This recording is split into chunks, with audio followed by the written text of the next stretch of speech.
તો જય માતાજી મિત્રો, હું આપનો ભરત ઠાકોર એક વાત સાથે કહેવા માંગુ છું કે ઉત્તરાયણ હવે પટી ગઈ છે. તો આપ સૌને કહેવા માંગુ છું કે ચકાઈ રહ્યા હોય ને પતંગ, તમારો મહોત્સવ પૂરો થઈ રહ્યો તો તમે ઉત્તરાયણ કરી દો ભલે કરી, પતંગ ચકાય તો ભલે ચકાય, પણ જ્યાં જગ્યાએ પણ આવી પણ દોરી તમને દેખાય તો એ દોરી તમે સળગાવી દેજો. એનું કારણ એક જ છે, કોઈ પણ પક્ષીઓના જીવ બચી શકશે.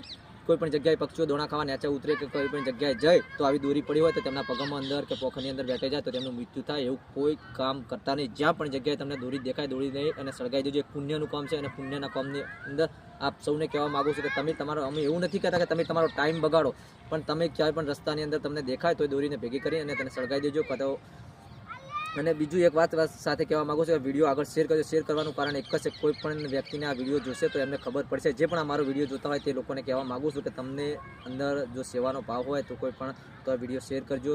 તમારા જેવા કે મારા જેવા કોઈ પણ વ્યક્તિની અંદર મનમાં એક પણ એવો સેવાનો ભાવ જાગશે તો દોરી સળગાવી દેશે. કોઈ પણ ચકલાને દોરી વેટાય ના તો એમનો જીવ બચી શકશે અને તેમના બચ્ચાઓ પણ તેમની ક્યારેય રાહ જોતા હોય છે.